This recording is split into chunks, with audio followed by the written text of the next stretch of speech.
형제자 여러분 안녕하세요. 오늘은 11월 16일 금요일 고난 중에 흔들리지 않는 신앙이라는 제목으로 욥기 27장 1절부터 12절까지를 묵상합니다. 1절 욥이 또 풍자하여 이르되, 자, 풍자한다는 것은 어떤 그 지혜서에서의 어떤 격언이나 잠언을 얘기하는 부분도 있겠지만, 여기서는요 어떤 법정에서 공적인 진술을 한다는 어떤 그런 의미를 갖고 있습니다. 그래서 욥이 흔들리지 않게 친구들과 주변 사람의 공격과 어떤 그것에도 자기 하나님에 대한 자신의 신앙과 자기의 신조를 흔들리지 않고, 그리고 자기의 뜻을 얘기하는 것을 말합니다. 여러분, 하나님에 대한 여러분의 신앙, 여러분 강하게 흔들리지 않게 붙잡고 서야 될 필요가 있습니다. 그렇기 위해서는 여러분 삶 가운데 늘 하나님과 가까이 있고 하나님의 뜻을 헤아리고 그 뜻에 순종하고, 때로는 넘어지기도 하지만 주님의 십자가의 벌로 용서함을 얻고 회복되어서 그런 하나님의 깊은 관계 가운데 있을 때만,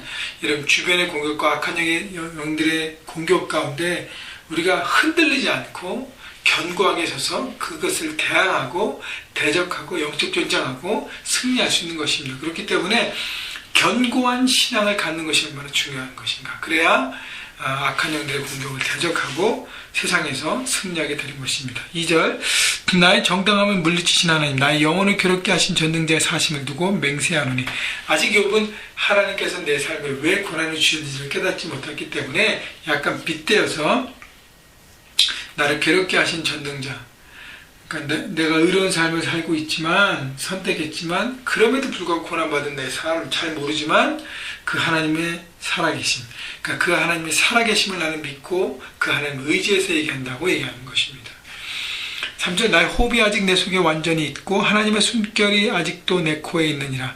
내 생명이 살아있는 한, 내가 살아서 숨을 쉬는 그 마지막 호흡을 하는 그때까지 나는 흔들리지 않고 이렇게 살겠습니다라고 고백하는 것이야. 4절, 결코 내 입술이 불의를 말하지 아니하며 내 혀가 거짓을 말하지 아니하리라. 나는 결코 불의와 거짓을 말하지 않고 불의와 거짓된 삶을 살지 않겠다고 고백하는 것이죠. 아무리 주변이 공격하고 여러 가지 고난과 고통이 올지라도, 지금의 상황보다 더 힘든 상황이 올지라도 나는 여전히 하나님의 뜻과 정직과 성실을 선택한다고 얘기하는 것이죠. 5절, 나는 결코 너희를 옳다 하지 아니하겠고 내가 죽기 전에 나의 온전함을 버리지 아니할 것이라. 친구들이 공격하는 그 잘못된 생각들을 나는 받아들일 수 없고, 나는 하나님 앞에 온전한 삶을 사는 것을 포기하지 않고 계속적으로 끝까지 살아가겠다는 어떤 굳은 의지를 얘기하고 있습니다. 6절, 내가 내 공의를 굳게 잡고 놓지 아니하리니 내 마음이 내 생애를 비웃지 아니하리라. 여러분, 삶을 돌아보면서 우리가 많이 후회하잖아요. 이렇게 했었어야 되는데, 조금 더 하나님의 뜻에 순종했어야 되는데, 조금 더 사람들을 케어하고 섬겼어야 되는데, 그런 후회함들이 있는데, 그 후회하지 않고 내 생애를 돌아봤을 때 정말 자랑스럽게 여길 만한 그런 삶의 선택과 행동과 언어와 그렇게 살면서 살겠다고 얘기하는 것이죠. 여러분, 말은 할 수 있지만 그렇게 살아가는 건 참 어렵잖아요. 그렇죠? 그렇기 때문에 말과 행동이 같이 되면서 그 모든 것이 하나님의 기준으로 살아가겠다는 욥의 결단이 바로 여러분의 결단이 되어서 여러분 삶 현장에서 하나님의 의를 이루고 하나님 나라를 확장하고 세워져가는 여러분 모두가 되시기를 주님의 이름으로 축원합니다. 7절, 나의 원수는 악인같이 되고 일어나 나를 치는 자는 불의한 자같이 되기를 원하노라. 결국 욥이 너무 힘드니까 나를 공격하는 친구들과 주변 사람들이 결국 하나님의 심판을 받게 될 것이라는 것을 얘기하는 것이죠. 8절, 불경건한 자가 이익을 얻었으나 하나님이 그의 영혼을 거두실 때에는 무슨 희망이 있으랴.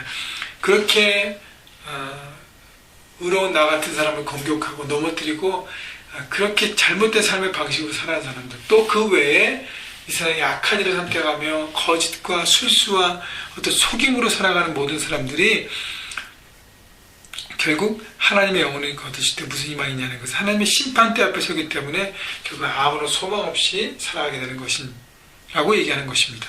9절, 환난이 그에게 닥칠 때 하나님이 어찌 그의 부르심을 들으시랴. 잘못된 삶을 선택하고 결국 그것 때문에 대가 지불을 될 때, 그때 하나님 부르실 때 하나님 과연 그 얘기를 들으실 수 있을까? 악인의 기도를 듣지 않으신 하나님 말하는 거고요. 또 그가 어찌 전능자를 기뻐하겠느냐? 항상 하나님께 부르짖겠느냐? 또 반대로 악한 삶을 선택하는 사람이 어떻게 하나님을 기뻐하겠어요? 하나님이 부담스러워하고 오히려 거부하고 자기 멋대로 살아가는 것입니다. 11절 하나님의 솜씨를 내가 너희에게 가르칠 것이요 전능자에게 있는 것을 내게 숨기지 아니하래요. 오히려 욥이 친구들을 향해서 너희가 하나님의 뜻과 하나님의 방법과 하나님의 그 오묘하심을 잘 모르기 때문에 내가 가르쳐주겠다. 하나님의 솜씨를 내가 너희에게 가르쳐주겠다. 하나님의 솜씨는 여기 그 NIV 성경에는 또 파워가 하나님의 능력을 얘기하는데 심판하시는 하나님의 능력을 얘기할 수 있고요. 또 다른 성경에는 또 hands of가 하나님의 손이라고 표현되어 있습니다. 여러 가지 다른 표현이 있는데 하나님의 일하시는 방법, 하나님의 뜻, 하나님의 심판, 하나님의 그 오묘하신 그 다스리는 그 섭리를 내가 가르치겠다고 얘기하는 욥의 자신감. 12절 너희가 다 이것을 보았거늘 어찌하여 그토록 무익한 사람이 되었는고. 이 하나님의 온전한 뜻을 다 너희들도 아는데 왜 그것을 받아들이지 않고 너희들의 자신들은 좁은 의견과 경험에만 묶여있냐는 것입니다. 여러분 하나님을 제대로 알면 하나님과 온전한 관계를 가지면 다른 사람들과 온전한 관계를 가질 수 있습니다. 먼저 하나님과 관계. 또 마찬가지예요. 사람들과 온전한 관계를 가지면 하나님과 가질 수 있습니다. 여러분 그렇기 때문에 우리 하나님을 온전히 알아야 되고요. 그 다음에 사람들을 위로하고 섬기는 자로 서서 그 사람들을 품고 이해하고 받아들이는 그 부분도 필요한 것입니다. 여러분 말씀을 정리하면서 여러분 하나님 앞에 견고한 사람으로 사십시오. 그리고 흔들리지 않고 정말 어떤 주변의 충돌과 어떤 그 공격에도 넘어지지 않는 강력한 믿음을 여러분도 붙잡으시고 고난주간 계속 보내고 있습니다. 오늘도 한 가지 일에 또 한 사람에게 감사를 표현하시고 고백하시기는 여러분 모두가 되셔서 정말 이제 내일 모레 우리가 추수감사 주일을 함께 예배드리러 모였을 때 정말 풍성한 감사가 우리 가운데 나타나고 우리가 하나님의 영광을 돌릴 수 있도록 나아갔으면 좋겠습니다. 여러분 모두를 주님의 이름으로 축복합니다.